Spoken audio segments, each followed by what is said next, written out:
সবাইকে আরও একবার স্বাগতম। আমরা পার্সেন্টেজ চ্যাপ্টারটা করছিলাম, যার আজকে দ্বিতীয় ক্লাস। আমরা পার্সেন্টেজ চ্যাপ্টারটা শুরু করব এবং পার্সেন্টেজ চ্যাপ্টারটার সব অঙ্ক, সব কনসেপ্ট আমি দেওয়ার চেষ্টা করব। তোমরা যদি আমাকে প্রপারলি ফলো করো আর যদি ঠিকঠাক অঙ্কগুলো করো, তাহলে যে কোনো পরীক্ষায় ডব্লিউবিসিএস সহ যে কোনো পরীক্ষার মেন্সের লেভেলে যে সমস্ত পার্সেন্টেজের অঙ্ক আসে সেগুলো আমি কভার আপ করে দেবো। একবার কনসেপ্ট যদি গ্রো হয়ে যায় তাহলে যে কোনো অঙ্ক নিমিষেই করতে পারবে। সুতরাং ফার্স্ট অফ অল সূত্র পরিত্যাগ করতে হবে, মানে যত কম সম্ভব সূত্রকে অ্যাভয়েড করতে হবে। কারণ এত সূত্র আছে পৃথিবীতে, তুমি যদি সূত্র ধরে অঙ্ক করার চেষ্টা করো তাহলে তোমার কাছে লক্ষাধিক সূত্র হয়তো রেডি হয়ে যেতে পারে। সুতরাং কনসেপ্টের উপর জোর দিতে হবে। দেখো, আজকে শুরু করছি যে অঙ্কটা দিয়ে। অঙ্কটা খুব পপুলার এবং আসে, সেগুলো দেখো কি বলেছে। The length of a rectangle is increased by 10%। একটা রেক্টেঙ্গেল আছে, রেক্টেঙ্গেলের দৈর্ঘ্যটাকে কি করেছে 10% বাড়িয়ে দেওয়া হয়েছে।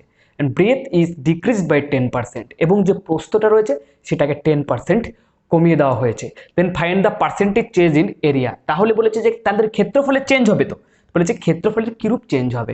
তাহলে একটা রেক্টেঙ্গুলার যদি আঁকি আমি, বা তোমরা জানোই দৈর্ঘ্য গুণিত প্রস্থ, এল গুণিত বি, লেন্থ গুণিত ব্রেথ, অর্থাৎ দৈর্ঘ্যকে প্রস্থ দিয়ে গুণ করলেই হচ্ছে রেক্টেঙ্গুলারের এরিয়া পাওয়া যায়।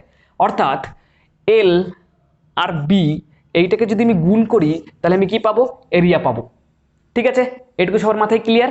এল আর বি কে গুণ করলে এরিয়া পাবো। লেন্থ আর ব্রেথ মানে দৈর্ঘ্য এবং প্রস্থকে গুণ করলে ক্ষেত্রফল পাওয়া যায় একটা আয়তক্ষেত্রের ক্ষেত্রে। রেক্টেঙ্গেল মানে আয়তক্ষেত্র। এবার দেখো প্রথমে কি বলেছে, 10% লেন্থ কি করা হয়েছে, 10% বাড়িয়ে দেওয়া হয়েছে। 10% বাড়িয়ে দেওয়া হয়েছে। 10% মানে কত, 1/10। যেহেতু বাড়িয়ে দেওয়া হয়েছে তার মানে কি 10 থাকলে তাহলে বাড়িয়ে দেওয়ার পর 1 বাড়বে, অর্থাৎ 11 হবে। আবার কি বলা হয়েছে, ব্রেথ ইজ ডিক্রিজ বাই 10%, এবং ব্রেথকে কমিয়ে দেওয়া হয়েছে কত পার্সেন্ট, ভালো করে দেখতে পাচ্ছ, 10% কমিয়ে দেওয়া হয়েছে। বুঝা যাচ্ছে, 10% কমিয়ে দেওয়া হয়েছে। তাই 10% যদি কমিয়ে দেই তাহলে কি 10 যদি থাকে মেন ভ্যালু প্রস্থটা, তাহলে কি হবে, সেখান থেকে 1 কমে যাবে। তাহলে লেন্থের ক্ষেত্রে দেখো, প্রথমে যখন ছিল সেটাকে মনে করি 10 ছিল। এবার বেড়ে যাওয়ার পরে সে 1 বাড়বে, বলেছে না 10% বাড়িয়ে দাও, মানে 10 কে 1 বাড়িয়ে দাও, তার মানে সেটা কত হবে, 11। বোঝা গেছে কি যায়নি? এবার কি বলেছে যে প্রস্থর ক্ষেত্রে আমরা দেখি, ব্রেথ মানে প্রস্থর ক্ষেত্রে দেখি, বলেছে যদি সেটাকে অরিজিনাল 10 হয় তাহলে কি বলেছে, যেহেতু 10% কমে যাবে তাহলে 1 কমিয়ে দেই, তাহলে কত হলো, 99। তাহলে আমি দেখি এরিয়ার কি ঘটনা ঘটলো। লেন্থ আর ব্রেথকে গুণ করলে এরিয়া পাওয়া যায়। তাহলে 10 আর 10 কে গুণ করলে আমি এরিয়া পেয়ে যাচ্ছি এখানে 100, আর এখানে লেন্থ আর ব্রেথকে গুণ করলে এমনি এরিয়া পেয়ে যাচ্ছি কত, 99। তাহলে কি হচ্ছে, আমার এরিয়ার মধ্যে চেঞ্জ আসছে। এরিয়া যদি আগে যদি 100 থাকতো, এখন এই ইনক্রিজ এবং ডিক্রিজের ঘটনা ঘটার ফলে সেটা কমে 99 হয়ে গেছে। তার মানে কি বলেছে, পার্সেন্টেজ চেঞ্জ ইন এরিয়া, এরিয়ায় কিরূপ পরিবর্তন ঘটেছে। তাহলে তুমি যদি ভালো করে খেয়াল করো, এরিয়ায় 100তে 1 কমে গেছে, অর্থাৎ 1 এরিয়া ডিক্রিজ হয়েছে। প্রথমে 100 ছিল, এখন এরিয়া 99 হয়েছে। তার মানে কি হয়েছে, ডিক্রিজ হয়েছে, কমেছে এরিয়া। কত পার্সেন্ট কমেছে, আগে ছিল 100, এখন 1 কমেছে। এটাকে যদি আমি শতকরায় নিয়ে যাই তাহলে কত হবে, সেটা 100 কেটে সেটা কত হবে, 1%। তাহলে ওরা জানতে চেয়েছিল যে এরিয়ার উপরে কিরকম পার্সেন্টেজ চেঞ্জ হবে। তাহলে আমি বলে দিলাম এরিয়া কমে যাবে, সেটা কোথা থেকে দেখে বুঝলাম, 100 ছিল 99 হয়েছে, তারপরে আমি বলে দিলাম এরিয়া কমে যাবে এই কথাটা বলে দিলাম, এবং নিচের থেকে বলে দিলাম যে কমে যাবে কিন্তু সেটা 1% কমবে। তাহলে কিরকম পার্সেন্টেজ চেঞ্জ হবে, ডিক্রিজ বাই 1%। দেখো বুঝতে পেরেছো কিনা, এরকম অঙ্ক প্রচুর আসে। ফার্স্ট অঙ্ক দেখো বুঝতে পেরেছো কিনা। দেখো বোঝা হয়ে গেলে আমি সেকেন্ড অঙ্কটা দেখি। সেকেন্ড অঙ্কটার ক্ষেত্রে কি বলেছে, একই প্রশ্ন দিয়েছি যাতে তোমাদের কনসেপ্টটা গ্রো হয়, সেই কারণে একই প্রশ্ন দিয়েছি। সূত্র দিয়েও হয়তো করা যায়, কিন্তু আমি সেগুলো অ্যাভয়েড করছি। দেখো 12.5% মানে কত, 12.5% মানে হচ্ছে, 12.5% কি বলো, 12.5% মানে হচ্ছে 1/6 না কত, 1/8, ভুলে গেছিলাম। 12.5% মানে হচ্ছে 1/8। তাহলে কি বলেছে, length of a rectangular is hiked by 12.5%।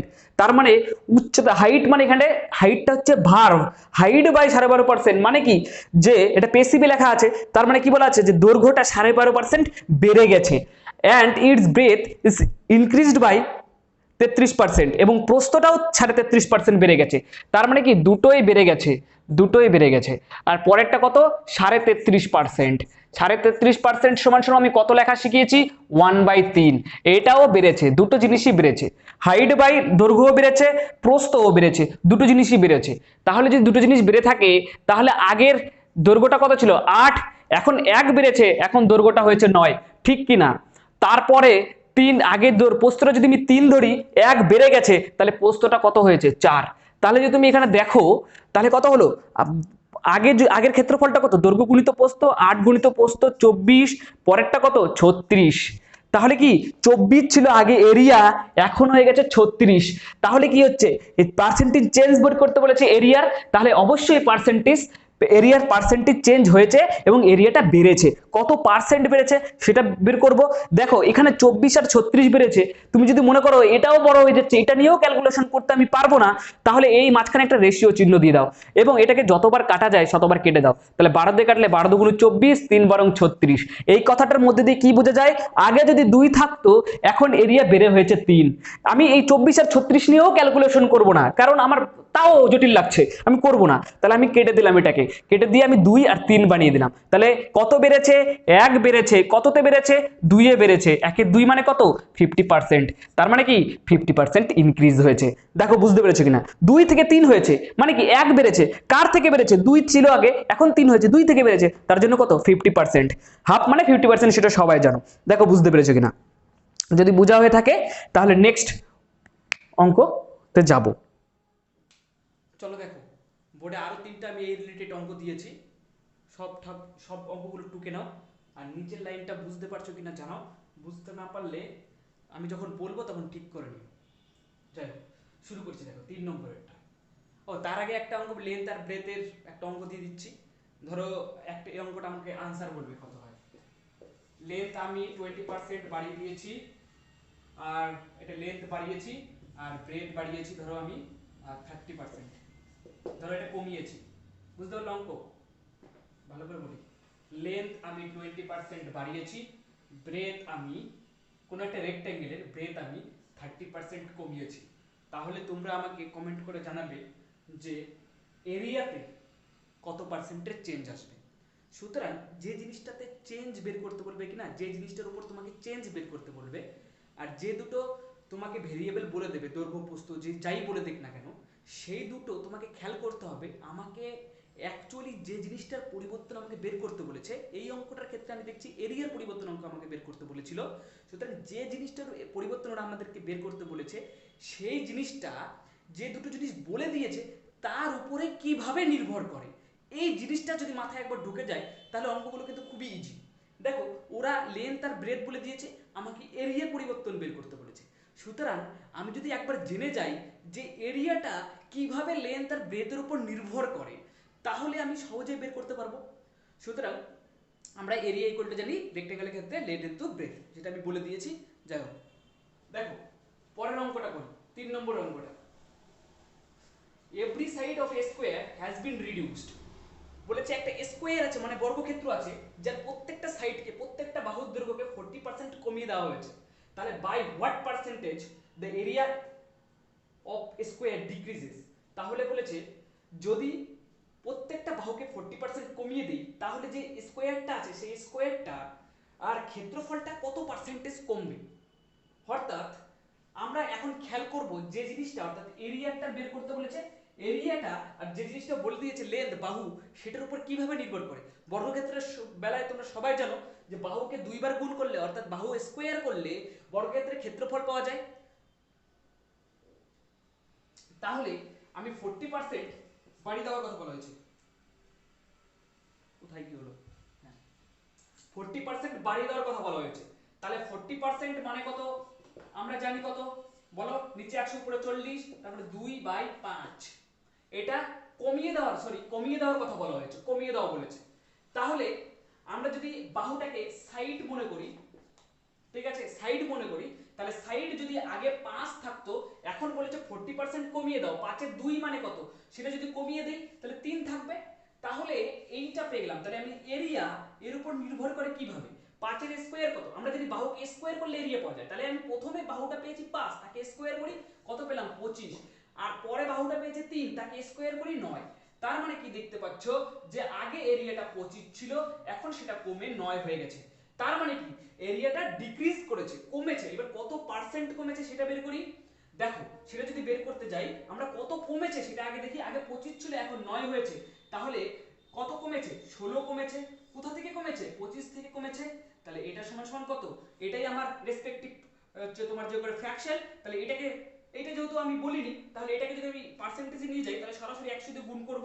100 দিয়ে যদি গুণ করি 4 × 100 = 64%। তাহলে ফাইনালি আমি কি পেলাম, আমি ফাইনালি এখান থেকে মানে এই যে এই তীর চিহ্ন দিয়ে বুঝিয়েছি, দেখো এখান থেকে আমি বুঝতে পারলাম যে এরিয়া ডিক্রিজ করবে, এরিয়া কমবে, এবং সেটা কত পার্সেন্ট কমবে, সেটা 64% কমবে। দেখো বুঝতে পেরেছো কিনা। যদি বোঝা হয়ে থাকে আমি তাহলে 4 নম্বর অঙ্কটা করাই, কারণ ম্যাক্সিমাম অঙ্ক করাতে হবে। দেখো 4 নম্বরটা কি বলেছে, বলেছে if a radius of a circle is increased by 50%, বলেছে একটা বৃত্ত আছে যার ব্যাসার্ধ কিনা 50% বেড়ে গেছে, তাহলে show how much will increase it's area, তাহলে তার এরিয়া মানে ক্ষেত্রফলটা কি পরিমাণে বৃদ্ধি পাবে। তাহলে দেখো এখানে আমাদের দিয়ে দিয়েছে রেডিয়াস, আর চেঞ্জ বের করতে বলেছে ক্ষেত্রফল এরিয়াতে। তাহলে আমাকে খেয়াল মনে রাখতে হবে যে বৃত্তের ক্ষেত্রে এরিয়াটা রেডিয়াসের উপরে কিভাবে নির্ভর করে। যদি আমি বৃত্তের ক্ষেত্রে এরিয়াটা রেডিয়াসের উপরে কিভাবে নির্ভর করে সেটা আমরা যদি দেখতে চাই, তাহলে বৃত্তের ক্ষেত্রে এরিয়াটা হয় পাই আর স্কয়ার। ভালো করে দেখো, বৃত্তের ক্ষেত্রে এরিয়াটা হয় পাই আর স্কয়ার, যেখানে পাইটা, এই পাইটা হলো ধ্রুবক রাশি, কারণ এর কোনো পরিবর্তন নেই। আর মানে হচ্ছে রেডিয়াস, এটা হচ্ছে ব্যাসার্ধ, এ পরিবর্তনশীল। কেন, কারণ কোনো বৃত্তের ব্যাসার্ধ আমি 4 বলতে পারি, কোনো বৃত্তের ব্যাসার্ধ আমি 2 বলতে পারি, কোনো বৃত্তের ব্যাসার্ধ আমি 3 বলতে পারি। সুতরাং এই আর ব্যাসার্ধটা হচ্ছে পরিবর্তনশীল, পাইটা কিন্তু পরিবর্তনশীল নয়, এই কথাটা মাথায় রাখো। তাহলে আমি যদি ভাবি যে কোনো দুটো বৃত্ত যদি আমি ভাবি, ধরো প্রথম বৃত্তের আমি ক্ষেত্রফল বললাম পাই r1 স্কয়ার, এবং দ্বিতীয় বৃত্তের ক্ষেত্রফল বললাম পাই r2 স্কয়ার। তাহলে যদি এই দুজনকে তুলনা করি, তুলনা করা মানে কি রেশিও, অনুপাত বের করা, কারণ দুটো সমজাতীয় বস্তুর তুলনাই তো অনুপাত। তাহলে এই দুটো জিনিসের আমি যদি অনুপাত করি, তাহলে আমার পাই কেটে যাচ্ছে, অর্থাৎ r1 স্কয়ার r2 স্কয়ার। তাহলে যখন তুমি বৃত্তের বৃত্তের ক্ষেত্রফল নিতে যাচ্ছ, তখন তোমাকে মাথায় রাখতে হবে এখানে যে ধ্রুবক রাশি পাইটা থাকছে, এই পাইটাকে যখন আমি তুলনা করতে যাব, তখন সেই পাইটা কোনো কাজে আসবে না, অর্থাৎ পাইটা কেটে যাবে। সুতরাং আমরা যখন এই অঙ্কটা করব, তখন আমরা দেখতে পাচ্ছি এরিয়া মানে কি, যদি আমি চেঞ্জ বের করতে চাই তাহলে শুধু বর্গ করলেই, ব্যাসার্ধের বর্গ করলেই হবে। দেখো অঙ্কটা করি, তাহলে বুঝতে পারবে। তাহলে দেখো কি বলেছে, 50% বেড়ে, 50% মানে কত, 1 এর 2, এটা কি হয়েছে, বেড়ে গেছে, তার মানে কি যোগ হবে, বেড়ে গেছে। তাহলে আর যদি আমি বৃত্তের ক্ষেত্রফল মনে করি, বৃত্তের ব্যাসার্ধ মনে করি, সেটা যদি 2 থাকে, পরবর্তীকালে 1 বেড়ে 3 হয়ে যাবে, হবে কি হবে না।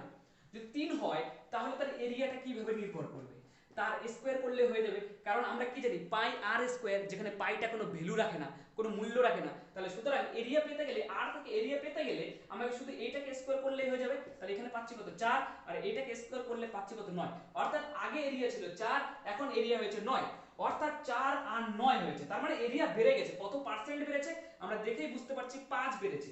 5 বেড়েছে, কার থেকে বেড়েছে, 4 থেকে বেড়েছে। তাহলে এটাকে দিয়ে আমি 100 দিয়ে গুণ করে দিই, তাহলে কত হলো, 4 25 100, তার মানে কত হবে 125%। দেখো বুঝতে পেরেছো কিনা, আমি এখান থেকে দেখে বুঝে গেলাম বেড়েছে, এবং কত পার্সেন্ট বেড়েছে, 125% বেড়েছে। সুতরাং এই অঙ্কগুলোকে যদি একবার আমার লজিকটা যদি একবার মাথায় ঢোকাতে পারো, তাহলে এই ধরনের অঙ্ক যত আছে তত অঙ্ক ইজিলি হয়ে যাবে। সুতরাং একবার কষ্ট করে মাথায় ঢোকাতে হবে। আশা করি ঢুকে গেছে সবার। তাহলে আমি পরের অঙ্কটাই চলে যাই, 5 নম্বর অঙ্কটাই। দেখো কি বলেছে, পড়তে শুরু করো। আমি একবার পড়ে দেই, কারণ অনেক নিচে লিখেছি, বুঝতে নাও পারো। তাহলে বলেছে if the height of a cylinder increase by 50%, একটা সিলিন্ডার আছে, সিলিন্ডারটার হাইট, উচ্চতাটাকে 50% বাড়িয়ে দিয়েছে। সিলিন্ডার সবাই দেখেছো, সিলিন্ডারের উচ্চতাকে 15% মানে 15% বাড়িয়ে দিয়েছে। If there is a reduction of 10% in the radius of its base, বলেছে যদি there is a reduction of 10%, যদি 10% কমিয়ে দেওয়া হয় in the radius of its base, যদি ভূমির ব্যাসার্ধকে 10% কমিয়ে দেওয়া হয়, then what will percentage change in curve surface area, তাহলে curve surface area percentage change কেমন হবে। সুতরাং অঙ্কটা পড়লে অনেক বেশি জটিল মনে হচ্ছে, আমি সহজভাবে বুঝিয়ে দিই। ধরো তুমি যদি একটা সিলিন্ডার আঁকো, সিলিন্ডারটা দেখতে কেমন হয়, এরকম হয় সিলিন্ডার দেখতে, ভালো করে দেখো, কেউ না দেখে থাকলেও আমি বলে দিচ্ছি সিলিন্ডারটা এমন হয় দেখতে। তাহলে সিলিন্ডারের হাইটটা কি বলে, সিলিন্ডার এইটুকুটাকে সিলিন্ডারের হাইট বলে, অর্থাৎ এখান থেকে শুরু করে এই যে এখানে যে দূরত্ব, এটাকে যদি লম্বালম্বি মেপে ফেলা যায় তাহলে এইটাই হবে সিলিন্ডারের হাইট হলো। আর ভূমি, দেখো এটাকে আমি ধরো মাটিতে রেখেছি, তাহলে এটা ভূমি আমার, এটা একটা সার্কেল, এটা ভূমি, তাহলে এই ভূমির ব্যাসার্ধ এটাকে আর ধরতে হয়। বুঝতে পারছো আমি কি বললাম? এরকম যদি একটা সার্কেল থাকে তাহলে লম্বালম্বি উচ্চতাটাকে এইচ ধরতে হয়, আর ভূমির ব্যাসার্ধ অর্থাৎ ব্যাস তো পুরোটা, এটা তো সার্কেল, এটা পুরোটা ব্যাস, তাহলে এইটুকুটা ব্যাসার্ধ, এই ব্যাসার্ধটাকে আর ধরতে হয়। তাহলে বলেছে কার্ভ সারফেস এরিয়ায় পরিবর্তন দরকার, অর্থাৎ আমাকে কার্ভ সারফেস এরিয়ায় পরিবর্তন দরকার, অর্থাৎ কার্ভ সারফেস এরিয়াটা কি জিনিস সেটা জানতে হবে, সেটা কোন কোন বিষয়ের উপর নির্ভর করে সেটা জানতে হবে। দেখো কার্ভ সারফেস এরিয়া মানে হচ্ছে সিলিন্ডারের গোলাকার অংশটার কথা বলা হয়েছে, অর্থাৎ এই চারপাশের গোলাকার যে অংশটা রয়েছে, সেটার কথা বলা হয়েছে কার্ভ সারফেস এরিয়া মানে। সেই কার্ভ সারফেস এরিয়ার ফর্মুলা হচ্ছে এরকম যে কার্ভ সারফেস এরিয়াটাকে যদি আমি এ বলি তাহলে সেটার ফর্মুলা হবে 2 পাই আর এইচ। বুঝা গেছে? বুঝতে পারছো? 2 পাই আর এইচ, যেখানে দেখেই বুঝতে পারছি আরটা ব্যাসার্ধ এটা পরিবর্তনশীল, এইচটা উচ্চতা এটাও পরিবর্তনশীল, কিন্তু 2 আর পাই এটা যে ধ্রুবক সংখ্যা, সুতরাং এই জিনিসটা কোনো ভ্যালু রাখবে না। অর্থাৎ এই যখন আমি এরিয়ার পরিবর্তন নির্ণয় করতে যাব, তাহলে যে ধ্রুবক সংখ্যা যেগুলো রয়েছে 2 আর পাই, এই জিনিসটা কোনো ভ্যালু রাখবে না। সুতরাং আমার আর এইচ এর গুণফলই হবে এরিয়ার পরিবর্তনের ক্ষেত্রে আর এইচ এর গুণফলই আমরা কাজে লাগাবো, কারণ এখানে 2 পাই আছে। অ্যাকচুয়ালি যদি তুমি ভাবো 2 পাই কিন্তু আছে, কিন্তু আমি যখন তুলনা করতে যাচ্ছি, অর্থাৎ আমার অঙ্কের প্রয়োজনে যখন আমি এগুলোকে ব্যবহার করতে যাচ্ছি, তখন তোমাদের আমি বলে দিয়েছি যে তুমি যেগুলো ধ্রুবক আছে সেগুলো কখনো কাজে লাগাবে না। তাহলে যদি তুমি কাজে না লাগাও তাহলে এরিয়া কিভাবে নির্ভর করছে, তাহলে আমরা কি পেলাম যে আর আর এইচ এই দুটোকে গুণ করলে কার্ভ সারফেস এরিয়া পাওয়া যায়, আর এইচ এই দুটোকে গুণ করলে কার্ভ সারফেস এরিয়া পাওয়া যায়। এবারে দেখো যা যা বলেছে তাই তাই করে দাও। কি বলেছে? এই হাইট উচ্চতাটাকে এইচটাকে 15% বাড়িয়ে দেওয়া হয়েছে। এইচটাকে যদি 15% বাড়াই, 15% মানে কত? 15/100, তার মানে কত? একটু 5 দিয়ে কাটো, 20। তাহলে এই 15% আমি হাইটটাকে বাড়াবো। ঠিক আছে, এবার কি বলেছে? if there is a reduction of 10% in the রেডিয়াসে আমি 10% রিডাকশন করব, মানে আর এর মানটা আমি 10% কমাবো। অর্থাৎ আর এর মান 10% কমাবো মানে কি? মানে এটা মানে 1 এর 10, যেহেতু এটাকে কমাবো তাহলে এটা লিখে দিচ্ছি। তাহলে দেখো এটা মানে কি? উচ্চতা আমি 15% বাড়াবো, তাহলে উচ্চতার ঘরে 20 লিখবো, আর যদি বাড়িয়ে দেই তাহলে 23 হয়ে যাবে, কারণ 3 বাড়াতে বলেছে। দেখো আর 8টার ব্যাসার্ধ আমি 10 ধরেছি, যদি এটাকে আমি 1 কমিয়ে দেই তাহলে কত হচ্ছে? এটা হচ্ছে। তাহলে যদি আমি এইটাকে হিসাব করতে যাই তাহলে কত হচ্ছে? এখানে 200, আর এটাকে যদি হিসাব করতে যাই তাহলে কত হচ্ছে? 3 নং 27 এর 7, হাতে থাকলো 2, 9 2 18 2 20, 207। তাহলে আগে ছিল কার্ভ সারফেস এরিয়া 200, এখন হয়েছে 207, অর্থাৎ কার্ভ সারফেস এরিয়া বেড়েছে, ইনক্রিজ হয়েছে। বুঝতে পেরেছো কি পারোনি? ওখানে বলেছে ইনক্রিজ হয়েছে, বলেনি, খালি পার্সেন্টেজ চেঞ্জ বলেছে। সুতরাং ডিক্রিজ হতে পারতো, ইনক্রিজ হতে পারতো, কিন্তু আমরা এখানে দেখেই বুঝতে পারছি এটা ইনক্রিজ হয়েছে। ভালো কথা। এবার আমি বের করব কত পার্সেন্ট ইনক্রিজ হয়েছে। 200 ছিল 207 হয়েছে, 7 বেড়েছে। কার থেকে বেড়েছে? একই কথা বারবার আমি বলছি, কার থেকে বেড়েছে? 200 থেকে বেড়েছে। তাহলে 200 থেকে যদি বাড়ে তাহলে এটা হলো ভগ্নাংশ, তাকে পার্সেন্টেজ দিতে গেলে 100 দিয়ে গুণ করতে হবে, দুটো শূন্য কেটে দিলাম, তাহলে থাকলো কত? 7/2। দেখতে পাচ্ছ? 7/2 মানে কত? 3.5%। দেখা যাচ্ছে 3.5%, না হলে দেখে নাও 7/2 মানে 3.5%। বুঝতে পেরেছো? দেখে নাও একটু। চলো দেখি নেক্সট অঙ্ক দেখি। 6 নম্বর অঙ্কটা কি বলেছে যে, ভালো করে দেখো, একই কনসেপ্ট অঙ্কগুলো করব। 25% of the cost price on item decreases, বলেছে কোনো একটা জিনিসের মূল্য 25% কমে গেছে, bar the daily sales of the item increases by 30%, কিন্তু প্রতিদিনে যে পরিমাণ বিক্রি হতো তার থেকে এখন 30% বেশি বিক্রি হয়। অ্যাজ এ রেজাল্ট, সেই কারণে how much percentage change in his daily sale, তাহলে প্রতিদিনের বিক্রিতে কিরূপ পরিবর্তন আসবে। এখানে দেখো দুটো কথা তোমাদেরকে প্রচুর কনফিউশন তৈরি করবে। একটা এখানে লেখা আছে দেখো ডেইলি সেলস, আর এখানে দেখো লেখা আছে ডেইলি সেল। উপরে ডেইলি সেলস, সেলস এস যুক্ত করা আছে, তার মানে কি যে ওখানে এই ডেইলি সেলস কথাটার মধ্যে দিয়ে বলতে চেয়েছে যে প্রতিদিনে কতগুলো আইটেম বিক্রি হয় সেইটার কথাটা বোঝাতে চেয়েছে। অর্থাৎ প্রতিদিন যদি 10টা করে আইটেম বিক্রি হয় তাহলে ডেইলি সেলস এই কথাটার মধ্যে দিয়ে ওই 10কে ইন্ডিকেট করা হয়েছে। আর এই ডেইলি সেল মানে এটার মধ্যে দিয়ে বোঝাতে চেয়েছে প্রতিদিনের বেচাকেনা। ডেইলি সেল এই কথাটার মধ্যে দিয়ে বোঝাতে চেয়েছে প্রতিদিনের বেচাকেনা। তাহলে অঙ্কটাকে যদি আবার একবার পড়ি তাহলে এখানে কি বলতে চেয়েছে ভালো করে বোঝা যাচ্ছে বোর্ডে সবকিছু?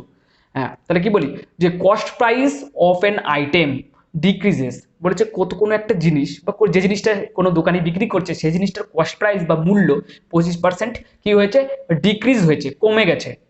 But the daily sales is of the item increases by 30%, কিন্তু প্রতিদিনের বিক্রিটা 30% বেড়ে গেছে। অর্থাৎ আগে যদি 100টা বিক্রি হতো 130টা বিক্রি হয়, অর্থাৎ প্রতিদিনের আইটেম সংখ্যা, বিক্রি করার আইটেম সংখ্যা বেড়ে গেছে, এখন বেশি সংখ্যক বিক্রি করে।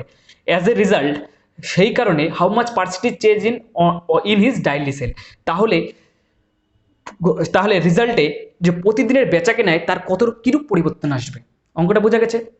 তাহলে প্রতিদিনের বেচাকেনায় ডেইলি সেল মানে বলেছি প্রতিদিনের বেচাকেনা, তাহলে প্রতিদিনের বেচাকেনায় তার কিরূপ পরিবর্তন আসবে। তাহলে আমাকে বলো ডেইলি সেল প্রতিদিনের বেচাকেনা, প্রতিদিনের শেষে বেচাকেনাটা মানে কত টাকা বিক্রি হয়েছে সেটা কিসের কিসের উপর নির্ভর করে?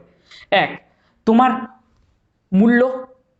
মূল্যের উপর দাম করে, কষ্টের উপর দাম, আর তুমি কটা সেলস করেছো, ডেইলি সেলস কটা জিনিস বিক্রি করেছে, এস লাগিয়েছি মানে জিনিসের কথা বোঝানো হয়েছে। বোঝা যাচ্ছে? বোঝা না গেলে আমি একটু ভালো করে বলি। ডি সেলস, ডেইলি সেলস প্রতিদিনের বেচা আইটেম সংখ্যার কথা বলা হয়েছে, প্রতিদিনের যতগুলো সংখ্যক আইটেম বিক্রি করেছে সেটার কথা বলা হয়েছে। তাহলে তুমি ধরো যদি 10 টাকা করে তোমার কোনো একটা আইটেমের মূল্য হয় আর তুমি যদি 12টা আইটেম বিক্রি করো তাহলে তোমার বেচাকেনা কত টাকার হয়েছে, কত টাকার ব্যবসা তুমি করেছো, 120 টাকার ব্যবসা করেছো। 12টা আইটেম 10 টাকা করে বিক্রি করেছো, 12 10 120। তাহলে সেরকমই এই দুটোকে গুণ করলেই তার ডেইলি সেল পাওয়া যাবে, প্রতিদিনের বেচাকেনা কি পরিমাণ বেচাকেনা করেছে সেটা পাওয়া যাবে। বুঝতে পেরেছো কি পারোনি? তাহলে দেখো কি বলেছে, 25% কস্ট প্রাইস ডিক্রিজ হয়েছে। 25% মানে হচ্ছে 1/4, সেটা ডিক্রিজ হয়েছে। তাহলে আগে যদি সেই জিনিস কোনো একটা জিনিস কলম বিক্রি করুক যাই বিক্রি করুক, সে যদি আগে 4 টাকা দাম ছিল সেই জিনিসটার, এখন ডিক্রিজ হয়ে গেছে, এখন 3 টাকা দাম হয়েছে। এবার কি বলেছে, আর হচ্ছে ডেইলি সেলস মানে বেচাকেনার সংখ্যা 30% বেড়ে গেছে। অর্থাৎ যদি সে 30% মানে কত বলো, 3/10, তাহলে এটা বেড়ে গেছে। অর্থাৎ আগে সে যদি 10টা আইটেম বিক্রি করতো এখন সে বিক্রি করে 13টা আইটেম। তাহলে আমি যদি হিসাব করি তাহলে এখানে কিরূপ পরিবর্তন ঘটেছে, 40, আগে 4টা আইটেম 10 টাকা করে, 4 টাকা করে 10টা আইটেম বিক্রি করতো তাহলে 40 টাকা বেচাকেনা হতো, এখন 3 টাকা করে 13টা আইটেম বিক্রি করে তাহলে 39 টাকায় বেচাকেনা হয়। তাহলে তার ডেইলি সেলে পরিবর্তন ঘটেছে। কত পরিবর্তন ঘটেছে, ডেইলি সেলটা চেঞ্জ ঘটেছে, কি হয়েছে, ডিক্রিজ হয়েছে, ডিক্রিজ কমেছে, ডেইলি সেল কমেছে, কত পার্সেন্ট কমেছে সেটা বের করার জন্য কি করতে হবে না, কত কমেছে সেটা হিসাব করতে হবে। 40 থেকে 39 হয়েছে, 1 কমেছে, তাহলে সেটা 40-এর মধ্যে কমেছে, সেটাকে যদি আমি 100 দিয়ে গুণ করি তাহলে কত পাচ্ছি আমি এখান থেকে, তাহলে কত হচ্ছে 2.5, তাহলে 2.5% ডিক্রিজ করেছে।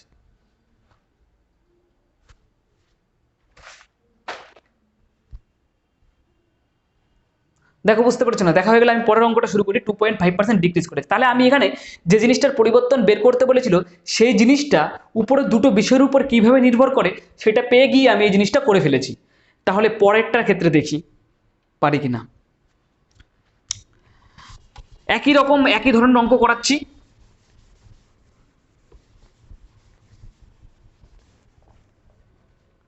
দেখো কি বলেছে, price of a sugar increase by 37.5%, এক চিনির মূল্য 37.5% বেড়ে গেছে। অ্যান্ড হি কনজিউম নাও করে দেয় এখানটায় নাও, অ্যান্ড হি কনজিউম নাম 20% মোর দ্যান বিফোর, আগের থেকে সে এখন 20% বেশিও কনজিউম করে।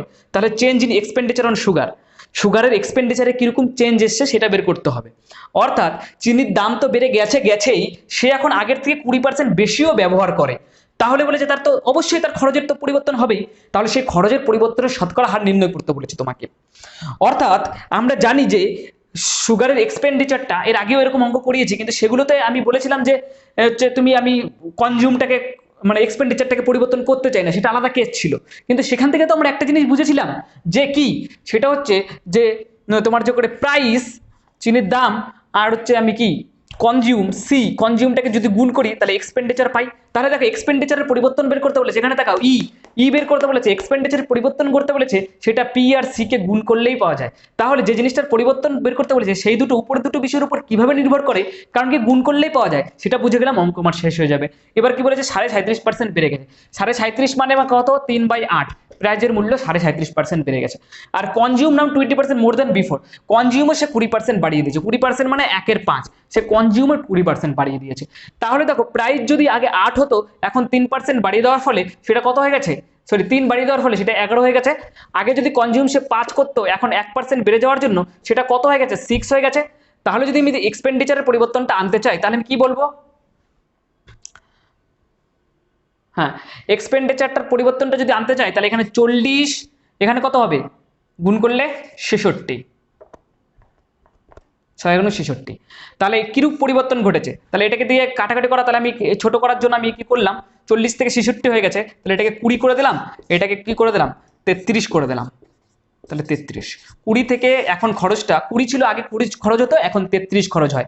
তার মানে কি পার্সেন্টেজ বেড়ে গেছে, চেঞ্জ হবে, সুগার এক্সপেন্ডিচার সেটা বেড়েছে, এক্সপেন্ডিচার বেড়েছে, তাহলে পার্সেন্টেজ ইনক্রিজ হয়েছে, ইনক্রিজ পার্সেন্টেজটা কত সেটা বের করব, ইনক্রিজ হয়েছে কত পার্সেন্টেজ ইনক্রিজ হয়েছে, 20 ছিল এখন 13 বেড়েছে, ঠিক আছে, 20 ছিল আগে 33 হয়ে গেছে, তার মানে 13 বেড়েছে। তাহলে সেটা যদি আমি 100% বের করি তাহলে 5 20 165, তাহলে তার 65% ইনক্রিজ হয়ে গেছে সুগারের উপরে। দেখো বুঝতে পেরেছো কিনা। তাহলে তোমাকে খেয়াল রাখতে হবে যে জিনিসটার ইনক্রিজ বা ডিক্রিজ বের করতে দিতে বলেছে সেই জিনিসটা উপরে দুটো বিষয়ের উপর কিভাবে নির্ভর করে, তাহলেই অঙ্ক হয়ে গেল। দেখো বোর্ডে দুটো অঙ্ক করে দিয়েছি, বেশ বড় বড় অঙ্ক টুকে দিয়েছি, তোমরা একটু এক কাজ করে অঙ্ক দুটো প্রথমে টুকে নাও, না হলে কিন্তু সমস্যায় পড়ে যাবে। কারণ এটা আমরা একটা নতুন টাইপ শুরু করছি এবং নতুন কনসেপ্ট শুরু করছি, এই কনসেপ্টটাকে খুব ভালো করে নিতে হবে। আমি যতটা পারি বোঝানোর চেষ্টা করছি। দেখো যদি তুমি আমার মতো করে অঙ্ক দুটোকে করো তাহলে এই নিয়ম প্রসেসটাকে অ্যাপ্লাই করে আমি অনেক বড় বড় অঙ্ককে ছোট ছোট ভাবে করব। সুতরাং তার জন্য আমি প্রথমে ইচ্ছে করে বড় বড় দুটো অঙ্ক দিয়েছি, যাতে করে আমি যদি এই দুটো অঙ্ক তোমাদের বুঝিয়ে দিতে পারি তাহলে আমার অনেক কাজটা সহজ হবে। সুতরাং দেখো তোমাদের আগে আমি একটা কথা বলি, সাকসেসিভ পরিবর্তন বলতে তোমরা কি বোঝো, পরপর পরিবর্তন করতে কি বোঝো। পরপর পরিবর্তন বলতে সেই পরিবর্তনটাকে বোঝায়, ধরো ধরো কোনো একটা গ্রামে জনসংখ্যা আছে 100 জন, তাহলে কি বললো যে প্রথম বছরের শেষে যে 20% বেড়ে গেল 120 জন, এবং দ্বিতীয় বছরের শেষে আবার 20% বেড়ে গেল। অর্থাৎ আমি তোমাদেরকে বলতে চাইছি, ধরো কোনো জায়গায় কোনো একটা ভিলেজে ধরো 100 জন, ধরো তুমি দাঁড়িয়ে এখন বর্তমানে প্রেজেন্টে মানে বর্তমানে 100 জন তোমার যে করে আছে জনসংখ্যা আছে, এবার কোনো কারণে সেটা 20% বেড়ে গেল, তার মানে এখন কতজন জনসংখ্যা আছে প্রথম বছরের শেষে, ধরো আমি এখানে লিখে দিই ফার্স্ট ইয়ারে, তাহলে ফার্স্ট ইয়ারের পরে কতজন জনসংখ্যা আছে 120 জন। এবার সেকেন্ড ইয়ারের পরে যদি আবারও 20% বাড়ুক, আর যত পার্সেন্টই বাড়ুক তার মানে কতজন হবে, এখন তোমার মনে হতে পারে 120% বেড়েছিল, 20 বেড়েছিল, আবার 20% বাড়বে, তার মানে 20 বাড়িয়ে দিই 140 হবে, না এটা ভুল কথা, এটা এরকম হবে না, এটা সাকসেসিভ পরিবর্তন। সাকসেসিভ পরিবর্তন মানে কি, এই যে পরে যে তুমি 20% ক্যালকুলেট করতে যাচ্ছ সেই 20%টা যদি তুমি 20 যোগ করে দাও তাহলে এই পূর্বেরটার উপরেই নেওয়া হয়ে যাবে, অর্থাৎ 100 জন ধরে নিয়েই তুমি কাজ শুরু করছো। কিন্তু এখন তো জনসংখ্যা বেড়ে গেছে, 120 হয়ে গেছে, তাহলে এই 20%টা তোমাকে এই পরের 120-র উপর ক্যালকুলেট করতে হবে। তো যদি তুমি পরের 120-র উপর ক্যালকুলেট করো 20%, তাহলে তুমি এখান থেকে কত পাবে, এখান থেকে একটা শূন্য কেটে গেল, একটা শূন্য মানে 24, তাহলে 24 বাড়বে, তাহলে 120 ছিল, পরের বছরে আরো 24 বেড়ে গেল, তার মানে কত হয়ে গেল জনসংখ্যা 144। এবার থার্ড ইয়ারে আবার তৃতীয় বছরে যদি আবার 20% বাড়ে, আবার যদি 20% তুমি ইনক্রিজ করে দাও, সবগুলোকে ইনক্রিজ করছি 20% করে দাও, তার মানে তুমি 20 যোগ করলেই হবে না, এই 144-এর উপর 20% হিসাব করতে হবে এবং সেটা 144-এর সঙ্গে যোগ করতে হবে। তার মানে তোমাকে সাকসেসিভ পরিবর্তন বলতে কি বোঝাচ্ছে, সাকসেসিভ পরিবর্তন বলতে সেই পরিবর্তনটাকে বোঝায় যে তুমি ধরো প্রথমে যে পার্সেন্টেজটা ক্যালকুলেট করেছো, ধরো তুমি কত পার্সেন্ট বাড়িয়ে দিয়েছো, বাড়ানোর পরে যত হয়েছে, সেকেন্ডলি যখন পার্সেন্টেজ ক্যালকুলেট করতে যখন তখন সেই পার্সেন্টটাকে বেড়ে যত হয়েছে তার উপরে ক্যালকুলেট করতে হবে। তেমনি করে গ্রামের জনসংখ্যা ওরকম ভাবে বৃদ্ধি পায়।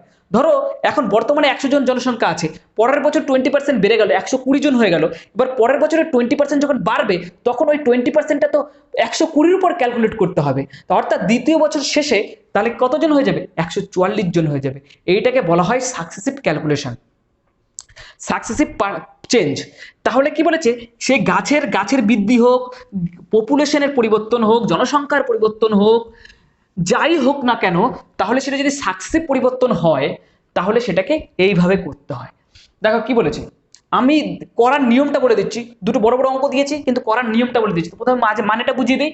বলেছে একটা if the population of a town increased by 12.5% in first year, 12.5% প্রথম বছরে বেড়ে গেল।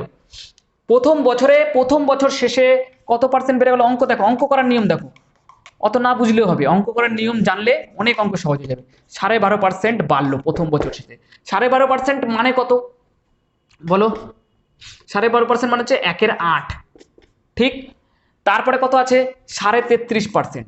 33.5% মানে কত? এটাও তো বাড়বে, তাহলে এখানে বাড়বে, তাহলে কত? 1/3, তাহলে কত হলো?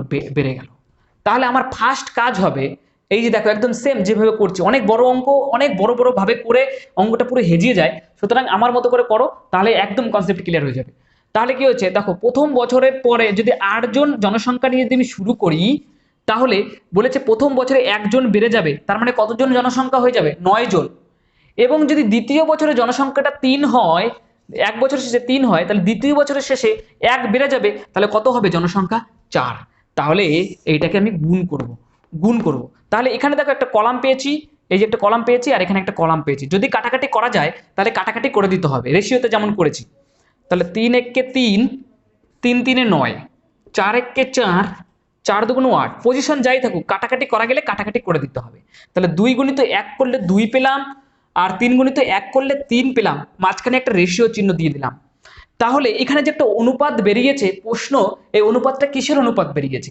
প্রশ্নটা হলো, এই অনুপাতটা হচ্ছে তোমার যে করে পরিবর্তনের আগে, অর্থাৎ এই যে ঘটনাগুলো ঘটিয়েছি, 12.5% বাড়িয়েছি, 33% বাড়াবো, এই যে ঘটনাগুলো ঘটেছে তার আগে জনসংখ্যা হচ্ছে, অর্থাৎ প্রেজেন্ট জনসংখ্যা এবং 2 বছর পরে এই পরিবর্তনগুলো ঘটার পরে প্রেজেন্ট ফাইনাল জনসংখ্যা এর রেশিও বেরিয়েছে।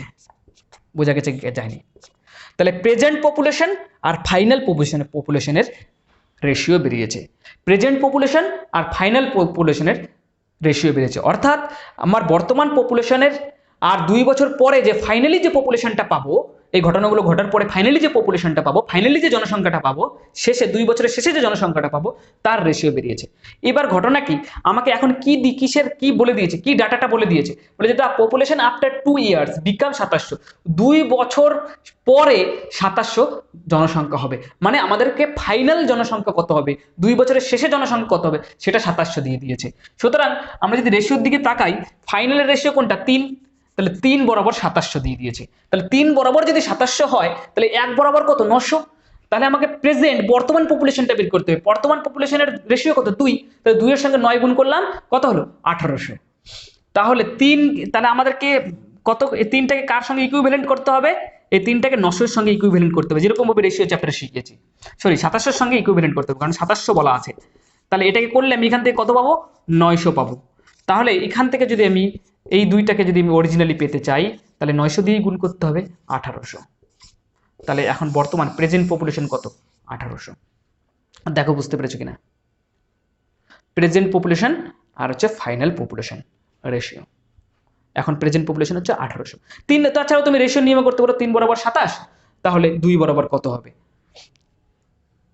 দেখো বুঝতে পেরেছো কিনা? একদম ছোটভাবে করে দিলাম। যদি বোঝা হয় থাকে পরের অঙ্কটা কোথায়, তাহলে আরো বেশি কনসেপ্ট হয়ে যাবে, কনসেপ্ট ক্লিয়ার হয়ে যাবে।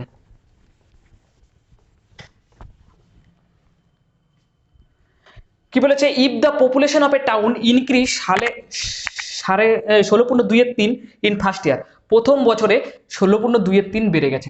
16.2 বেড়ে গেছে, বোঝা যাচ্ছে? 16.2 বেড়ে গেছে। 16.2 মানে হচ্ছে 1/6। তারপরে কত বলেছে? দ্বিতীয় বছরে ডিক্রিজ করেছে, ডিক্রিজ সেকেন্ড ইয়ারে ডিক্রিজ করেছে 37.5%, 37.5% ডিক্রিজ করেছে। তাহলে তীর চিহ্নটা উল্টো করে দিই, 37.5% ডিক্রিজ করা মানে কত, 8 এর 3 37.5 মানে ডিক্রিজ করেছে, মাইনাস চিহ্ন দিয়ে দিলাম। তারপর ওটা কি বলেছে 57.5% ইনক্রিজ করেছে, 57.5% ইনক্রিজ করেছে। 57.5% মানে কত লিখিয়েছি, 57.5% মানে কত লিখিয়েছি বলো, 7/4 লিখিয়েছি, 7/4। তাহলে এটা ইনক্রিজ করেছে হলো। তাহলে আমি কি লিখবো এখন, যেহেতু প্রথম বছরের শুরুতে যদি 6 থাকে, প্রথম বছরের শুরুতে যদি 6 থাকে তাহলে 1 বছর পর জনসংখ্যা 7 হয়ে যাবে। দ্বিতীয় বছরের শুরুতে যদি 8 থাকে, যেহেতু 3 কমাতে বলেছে ওরা, তাহলে কত হয়ে যাবে, 5 হয়ে যাবে। তৃতীয় বছরের শুরুতে যদি 4 থাকে, এই 7 থাকে, তাহলে 4 ওরা বাড়াতে বলেছে, তাহলে 11 হয়ে যাবে। দেখো বুঝতে পেরেছো কিনা, 11 হয়ে যাবে। তাহলে দেখো এবার আমি এই দুটো জায়গায় কাটাকাটি করতে, দুটো কলমে কাটাকাটি করতে পারছি কিনা, তাহলে এখানে দেখো 7 আছে, এখানেও 7 আছে, কাটাকাটি করে দিলাম। আর কোথাও কাটাকাটি করতে পারছি না, তাহলে গুণ করে দিই, এখানে 1 পেয়েছি, এখানে 1, তাহলে কত 6 48, আর এখানে কত হলো 5 11 55। দেখো 48 আর 55, এটা কিসের কিসের রেশিও পেয়েছি, এটা হচ্ছে শুরুতে, শুরুতে মানে কি ফার্স্ট, প্রেজেন্ট, প্রেজেন্ট বর্তমান, আর পরিবর্তনগুলো ঘটার পরে ফাইনাল রেশিও পেয়েছি, প্রেজেন্ট অ্যান্ড ফাইনাল রেশিও পেয়েছি। তাহলে বলেছে 3 বছর পরে 1000 কত 165 একক দশক শতক হাজার 1,65,000 জনসংখ্যা থাকবে, সেটা বড় কথা নয়। তাহলে বলেছে 3 বছর পরে, তার মানে ফাইনালি 15 ইকুইভ্যালেন্ট করব কার সঙ্গে, 1,65,000 সঙ্গে। বুঝতে পারছো কি পারছো না, কারণ কি 55 মানেই তো 1,65,000, 55 মানেই হচ্ছে 3 বছর পরের রেশিও, আর 3 বছর পরের জনসংখ্যাটা দিয়ে দিয়েছে, তাহলে 1,65,000। তাহলে 55 সঙ্গে যদি এটাকে যদি আমি ইকুইভ্যালেন্ট করি, 55 সমান সমান যদি 1,65,000 লিখি, তাহলে 1 সমান সমান কত পাবো, 55 দিয়ে এটাকে ভাগ করে দাও, তাহলে কত হলো 3×55 কত হলো 3,000।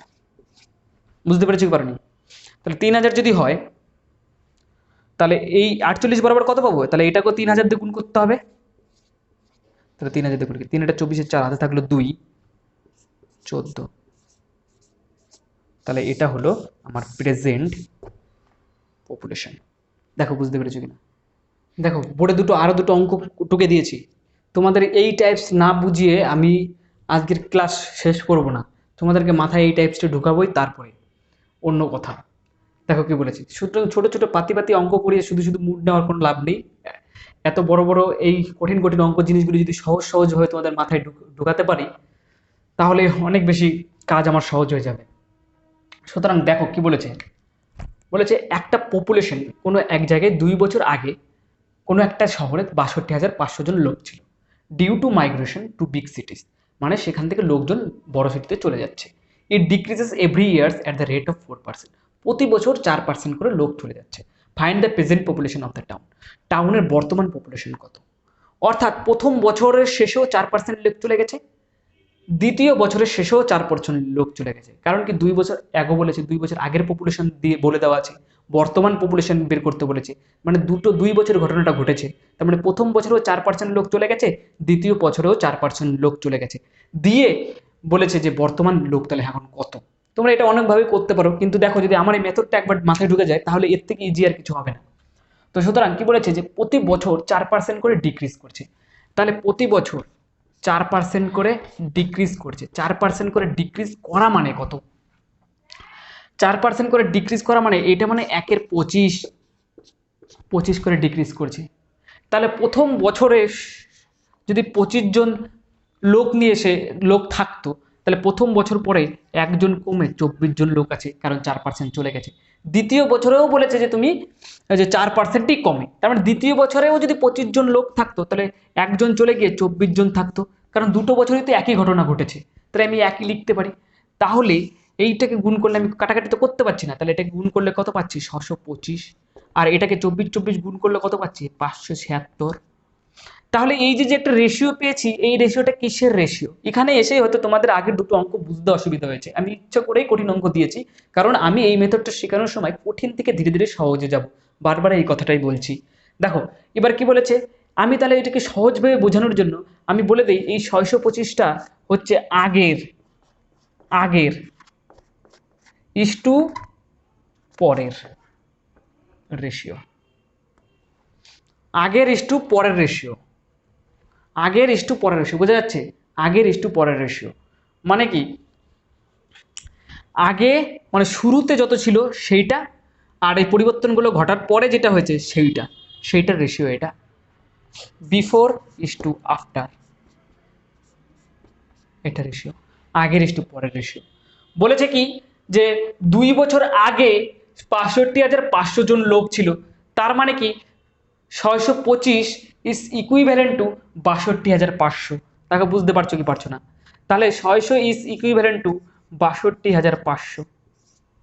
625 সমান সমান যদি 62,500 লিখি, তাহলে 1 সমান সমান কত পাবো? এটা দিয়ে ভাগ করলে যা হবে সেটাই পাবো। তাহলে কত পাবো? 100। তাহলে এইটাকে 100 দিয়ে গুণ করলে অরিজিনালটা পেয়ে যাচ্ছি। তাহলে এই 2 বছর পরে বের করতে বলেছে, তাহলে এইটাকেও আমি 100 দিয়ে গুণ করব 2 বছরের পরের বর্তমানটা বের করার জন্য। তাহলে যদি গুণ করি 576, তার মানে এইটা হবে বর্তমান জনসংখ্যা। অর্থাৎ শুরুতে 62,500 জন লোক ছিল, যদি প্রতি বছর 4% করে কমে, তাহলে 5,76,000 লোকজন হবে, বা 57,600 জন লোক আসবে। তার মানে কি, বুঝতে পেরেছো অঙ্কটা কিভাবে করতে হবে? দেখো, বুঝতে যদি পেরে থাকো তাহলে পরের অঙ্কটা শুরু করি। আশা করি বুঝতে পেরে গেছো। ধীরে ধীরে আরো কনসেপ্ট ক্লিয়ার হবে। অঙ্কগুলো দেখতে থাকো আমি কিভাবে করছি। দেখো কি বলছে,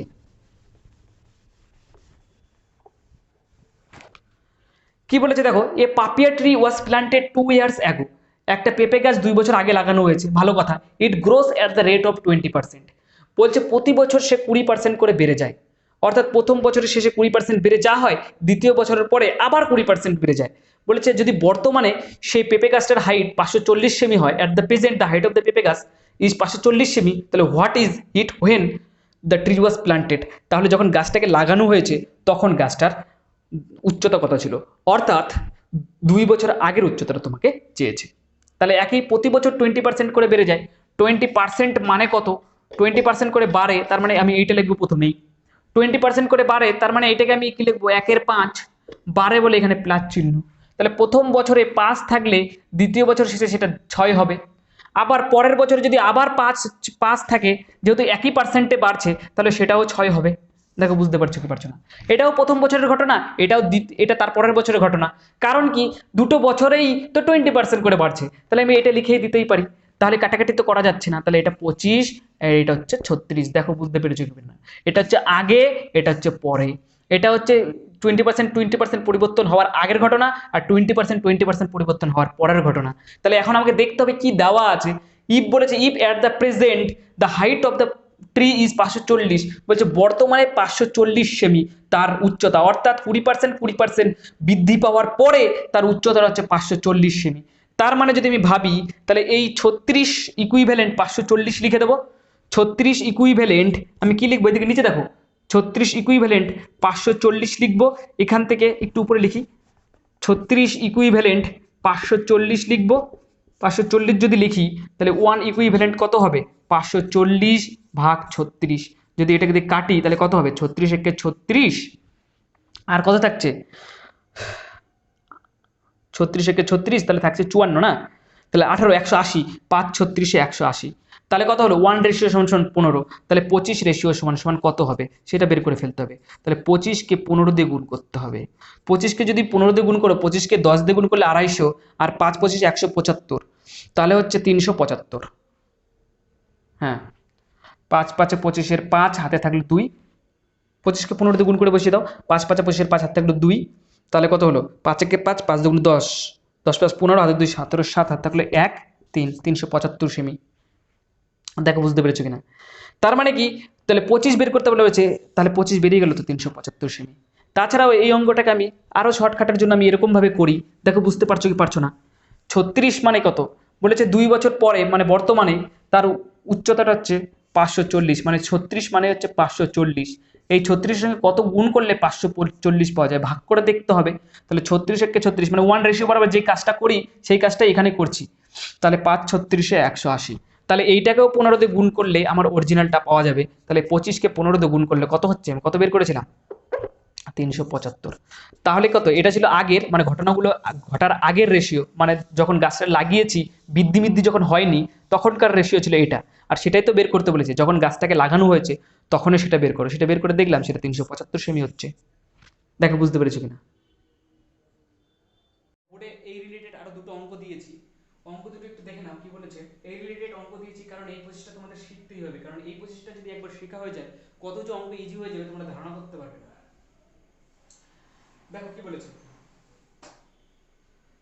প্রথমে কি বলেছে, একটা পপুলেশন 37.5% বেড়ে গেছে, এবং প্রথম বছরে 37.5% বেড়ে গেছে, এবং দ্বিতীয় বছরে 16.2-3% কমে গেছে, এবং তৃতীয় বছরে 9.1-11% কি আবার কমে গেছে। If the population after 3 years become 25,000, যে 3 বছর পরে এই যে কমা বাড়ার ঘটনা, সেই ঘটনাগুলো ঘটে যাওয়ার পরে যদি যদি পপুলেশনটা 25,000 হয়, তাহলে ফাইন্ড দ্য প্রেজেন্ট পপুলেশন, তাহলে বর্তমান পপুলেশনটা কত। তাহলে প্রথমে কি বলেছে, প্রথম বছরে 37.5% বেড়ে গেছে। যদি 37.5% বেড়ে যায়, 37.5% বেড়ে যাওয়া মানে কত, 8 এর মধ্যে 3 বেড়ে যাওয়া, ঠিক কি না। তারপরে 16.2-3% কি হয়েছে, কমে গেছে। 16.2-3% কমে যাওয়া মানে হচ্ছে 6 এর মধ্যে 1 কমে যাওয়া। সেকেন্ড ইয়ারে 9. একের 11% কি হয়েছে, কমে গেছে। কমে যাওয়া মানে ডিক্রিজ করেছে, কমে গেছে। কমে যাওয়া মানে 11 এর মধ্যে 1 কমে যাওয়া। তাহলে এখন যদি আমি সেই রেশিওটা তৈরি করতে চাই, তাহলে আমি কি করে রেশিওটা তৈরি করি, প্রথমে লিখি 8, 3 বেড়ে গেছে, তারপর লিখি 11, তারপরে লিখি 6, 1 কমে গেছে, তার জন্য লিখি 5, তারপরে লিখি 11, 1 কমে গেছে, তার জন্য লিখি 10, গুণ করে দিয়ে আমি রেশিও বের করে দিই। রেশিও বের করতে গিয়ে দেখলাম এটা কেটে যায়, এটা কেটে যায়। তারপরে দেখলাম তো হচ্ছে 4 দুগুণ 8 আর হচ্ছে 5 দুগুণ 10, তাহলে কত হয়, এখানে হয় 24, এখানে হয় 25। তাহলে এখানে যে রেশিওটা পেয়েছি, এই রেশিওটা কি, এই যে পার্সেন্টেজ চেঞ্জগুলো হয়েছে, চেঞ্জগুলো হওয়ার পরের রেশিও হচ্ছে এইটা, আগের রেশিও হচ্ছে এইটা। পার্সেন্টেজগুলো চেঞ্জ হওয়ার পরে আফটার 3 ইয়ার্স তার কাছে কত আছে, 25,000 টাকা আছে। তার মানে 25 মানেই হচ্ছে 25,000, এইটা মানেই হচ্ছে 25,000, ঠিক কি না, 25,000। তাহলে এই 25 মানেই 25,000, দেখতে পাচ্ছ, দেখতে পাচ্ছ না, এটা মানে হচ্ছে 25,000। এই 25 দেখতে না পারলে একটু ভালো করে দিই, এই 25 মানেই হচ্ছে 25,000। এটা কি করে পাওয়া গেছে, এটার সঙ্গে 1,000 গুণ করে পাওয়া গেছে। তাহলে কি বলেছে, বর্তমান এই বর্তমান পপুলেশনটা কত, অর্থাৎ এই যে পার্সেন্টেজ চেঞ্জগুলো না হওয়ার আগেই মানে বর্তমান সেই পপুলেশনটা কত।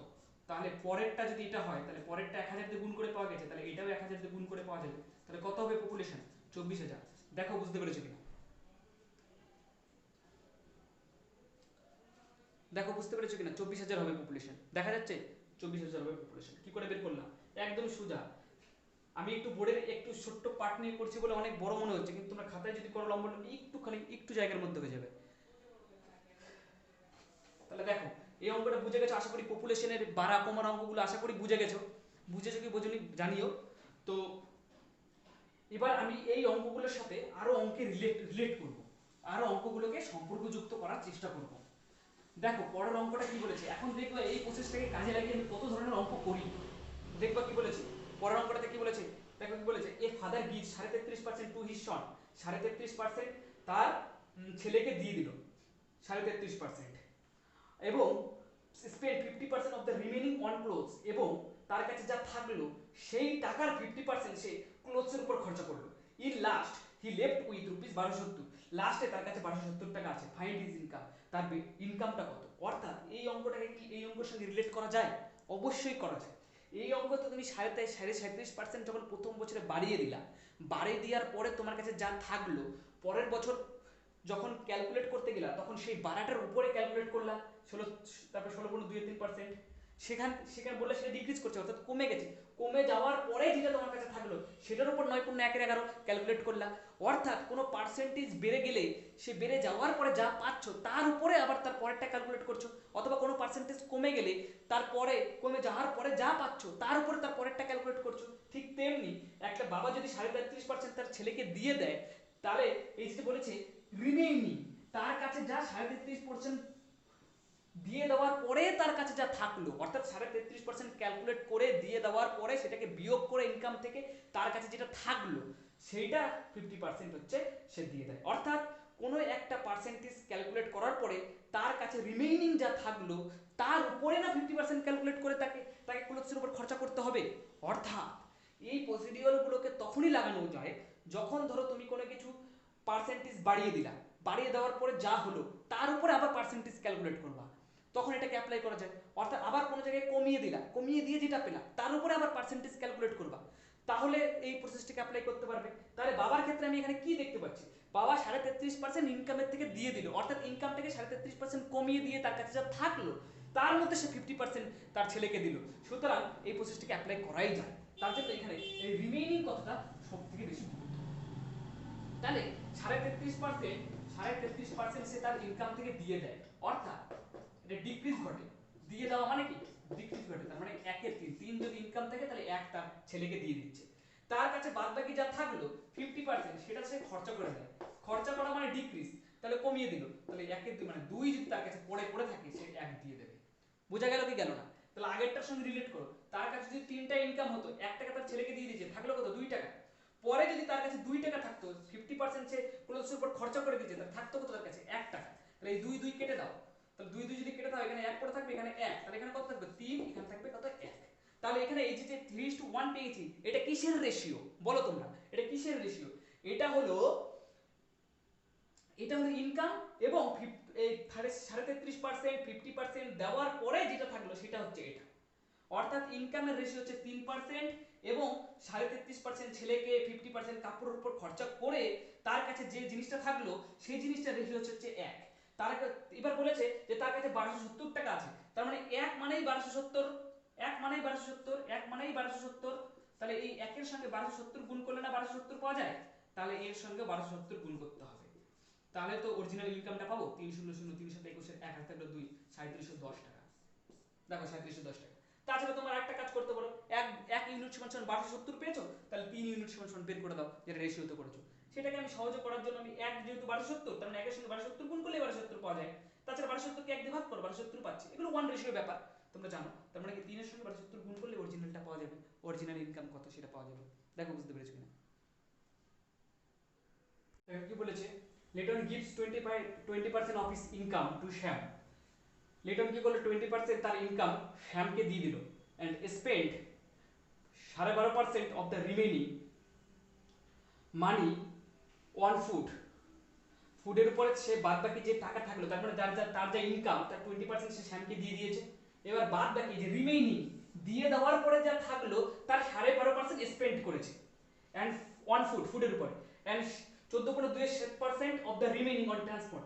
সেই 12.5% দিয়ে ফুডের উপর খরচা করার পরে তার কাছে যা রিমেইনিং যা থাকলো তার 14.27% সে কি করেছে, ট্রান্সপোর্টের উপর খরচা করে দিয়েছে। ইন লাস্ট শেষে সে দেখলো তার কাছে 2100 টাকা আছে, in last he is left with rupees 2100। তাহলে ফাইন্ড হিজ ইনকাম। তাহলে কি করেছিল লিটন, কি করেছিল 20% ইনকাম সে কি করলো শ্যামকে দিয়ে দিল, এবং শ্যামকে দেওয়ার পরে সে 12 তার কাছে যা থাকলো 12.1-2% সে কি করলো ফুডের উপর দিয়ে দিল। তার কাছে তারপরে যা থাকলো তার পরে তার কাছে যা রিমেইনিং থাকলো তার 14.27% সে কি করে ট্রান্সপোর্টের উপর খরচ করে দিল। শেষে গিয়ে দেখলো তার কাছে 2100 টাকা আছে। তাহলে ফাইন্ড হিজ ইনকাম। তাহলে আগের অঙ্কের সঙ্গে রিলেট করতে পারছি। দিয়ে দেওয়ার পরে রিমেইনিং কথাটা বলেছে, দিয়ে দেওয়ার পরে সে খরচা করেছে, আবার ফুডের উপর খরচা করার পরে সে আবার ট্রান্সপোর্টের উপর খরচা করেছে। তার মানে কি আগের অঙ্কের সঙ্গে রিলেট করতে পারছি। তাহলে দেখো প্রথমে কি আছে 20% সে দিয়েছে, তারপর ডিক্রিজ ঘটেছে, তার মানে কত 5 থাকলে সেটা বিয়োগ হবে। 12.5% দেখো রিলেট করছি কিভাবে, 12.5% এটাও সে খরচা করেছে, ডিক্রিজ 12.5% মানে কত 1 এর 8 সে দিয়ে দিয়েছে, ডিক্রিজ। তারপরে কি করেছে আবার সে খরচা করেছে 14.2-7% খরচা করেছে, তাহলে কি লিখবো আমি 1 এর 7 ডিক্রিজ, খরচা করে দিয়েছে তো ডিক্রিজ করেছে। এবার কি বলেছে আমি এবার কি করব, তার ইনকাম আর এখন কত আছে সেটা রেশিও বের করব। তার পূর্বে কত ছিল অর্থাৎ তার ইনকাম কত, আর এখন দিয়ে দেওয়ার পরে সবগুলো ঘটনা ঘটানোর পরে তার কাছে কত আছে তার রেশিও বের করব। কিভাবে বের করব, দেখো প্রথমে ছিল 5 দিয়ে দিল, তার মানে নিশ্চয়ই তার কাছে 4 থাকার কথা। 8 ছিল সে 1 দিয়ে দিল, তার মানে নিশ্চয়ই তার কাছে 7 থাকার কথা। তার কাছে 7 ছিল সে 1 দিয়ে দিল, নিশ্চয়ই তার কাছে 6 থাকার কথা। এটা রেশিও বের করতে দেখলাম এখানে 7 এখানে 7 কেটে যায়, এখানে 4 এখানে 4 দুগুণ 8 কেটে যায়, এখানে 2 এখানে 3 দুগুণ 6 কেটে যায়, তাহলে কত থাকলো 5:3। যত কাটাকাটি করা যায় সব কাটাকাটি করে নেবে। এবার কি বলেছে যে তার কাছে 2100 টাকা থাকলো, তার মানে তার ইনকামের রেশিও হচ্ছে 5 আর দিয়ে দেওয়ার পরে তার যা রেশিও সেটা হচ্ছে 3, তার মানে এখন যেটা পড়ে আছে সেটা হচ্ছে 3, এটা মানেই হচ্ছে কত 2100, দেখতে পাচ্ছ? হ্যাঁ 2100, তাহলে 2100, তাহলে এটার সঙ্গে 700 গুণ করলে 2100 পাওয়া যায়, তাহলে অরিজিনাল ইনকামটার সঙ্গে 700 গুণ করলে আমি অরিজিনালটা পেয়ে যাব 3500। দেখো বুঝতে পারছো কিনা রিলেট করে কি করে অঙ্কগুলো করছি। তাহলে তার বেতন কত হবে 3500। দেখো দেখো দ্বিতীয় অঙ্কটা কি বলেছে, একজন মানুষ 25% তার ইনকামে কি করেছে ফুডের উপরে খরচা করে দিয়েছে, তারপরে 5% of the remaining on transport, তার কাছে পড়ে যা থাকলো 20% খরচা করে দেওয়ার পরে সেটার উপর 5% সেই ট্রান্সপোর্টের উপর খরচা করে দিয়েছে। দেন হি ডোনেট, তারপর সে দান করেছে 120 টাকা। হি ইজ স্টিল উইথ 1400 টাকা, তার কাছে এখনো 1400 টাকা আছে। তার মানে কি প্রথমে সে কি করেছিল, তার ইনকামের 20% ফুডের উপরে কি করেছিল খরচা করে দিয়েছিল। দেখো বুঝতে পারছো কিনা 20% খরচা করে দেওয়া মানে কত 5/1 এটা করে দেওয়া। তারপরে কি করেছে 5% রিমেনিং অন ট্রান্সপোর্ট, তারপরে কি করেছে আবার 5% খরচা করেছে ট্রান্সপোর্টের উপরে, ট্রান্সপোর্টের উপর খরচা 5% মানে কত 5/20, তার মানে 5 কোটি 100 মানে 1/20, তাহলে এটা কি করেছে খরচা করেছে, হয়ে গেল। এবার কি বলেছে, তারপরে কি বলেছে না বলেছে সেটা ভালো কথা না, বোঝার কথা নয়, তাহলে আমি একটু বলি। তাহলে 5 ছিল তাহলে 4 হয়েছে, 20 ছিল খরচা করেছে তাহলে 19 হয়েছে। তাহলে দেখো 4 দিয়ে কাটাকাটি করা যাচ্ছে 25, 25 19, তাহলে তার যদি ইনকাম হয় 25 টাকা, তার কাছে আছে এখন কত 19 টাকা। এই যে 20% ইন ফুডের উপর খরচা করার পরে আর 5% ট্রান্সপোর্টের উপর খরচা করার পরে তার কাছে এখন 19 টাকা আছে। তাহলে 19 টাকা তার কাছে আছে, কিন্তু বলেছে তারপরে সে 120 টাকা দান করে দেওয়ার পরেও তার কাছে 1400 টাকা আছে। তার মানে 20% আর 5% খরচা করে দেওয়ার পরে সে 120 টাকা দান করেছে, তাই তার কাছে 1400 টাকা আছে। যদি দান না করতো তাহলে তার কাছে 1520 টাকা থাকতো, তাহলে 19 বরাবর হচ্ছে 1520 টাকা। কারণ কি আমি এখানে তো দানের কোনো ব্যাপার স্যাপার নেই, তাহলে দান করার আগের মুহূর্তটা ধরবো, তাহলে দান করার আগের মুহূর্তটার কাছে কত টাকা আছে 1520, তাহলে 1520 যদি হয় তাহলে এটাকে কত দিয়ে গুণ করলে 1520 হয়, 80 দিয়ে গুণ করলে 1520 হয়। তাহলে 25 কে যদি আমি 80 দিয়ে গুণ করি তাহলে আমি কি পাবো, তার ইনকামটা, এটা তো ইনকাম, তাহলে ইনকামটা পেয়ে যাবো। তাহলে কত 8 25 200, 2000 টাকা, তার ইনকাম হচ্ছে 2000 টাকা। দেখো বুঝতে পেরেছো কিনা তার ইনকাম হবে 2000 টাকা। ঠিক আছে, আজকের ক্লাস এখানেই শেষ করছি। দেখো তোমরা অঙ্কগুলোর নিয়মগুলো হয়তো ধরতে পেরেছো। এরকম ভাবে সাকসেসিভ পরিবর্তন যদি হয়, পরপর যদি পরিবর্তন হয়, তাহলে এই যে এই ফর্মুলা দিয়ে অঙ্কগুলো করার চেষ্টা করতে হয়। পরবর্তীকালে পরের ক্লাসে এই ফর্মুলা দিয়ে আরো অনেক অনেক টাইপস করাবো, তখন আরো বেশি ক্লিয়ার হয়ে যাবে। আমি ইচ্ছা করে শুরুতে কঠিন কঠিন অঙ্ক দিয়ে শুরু করেছি, কারণ কঠিন অঙ্কগুলো একবার যদি বুঝে যাও তাহলে সহজ অঙ্কগুলো বুঝতে কোনো অসুবিধা হবে না। ঠিক আছে, দেখো 14 নম্বর অঙ্কটায় লিটন গিবস বলেছে না, এটাই হচ্ছে আমার নাম। আমার নাম লিটন মন্ডল, তার জন্য আমি ইচ্ছা করে তোমাদের সঙ্গে পরিচয় করানোর জন্য এখানে আমার নামটা দিয়ে দিয়েছি। আমার নাম লিটন মন্ডল। ক্লাসটা কেমন লাগলো তোমরা বুঝতে পেরেছো কিনা অঙ্কটা জানিও। কেমন লাগলো ক্লাসটা অবশ্যই কমেন্ট করো, ভালো লাগলে তো অবশ্যই লাইক করবে। আর যদি মনে হয় কিছু শেখা যাচ্ছে আমার ক্লাস থেকে, তাহলে বন্ধুদের সঙ্গে শেয়ার করে তাদেরকেও শেখাতে পারো। তো যাই হোক, সাথে থাকো, এর পরের দিন আবার পার্সেন্টেজ চ্যাপ্টার শুরু করব। কেমন লাগলো অবশ্যই কমেন্টে জানিও। Thank you.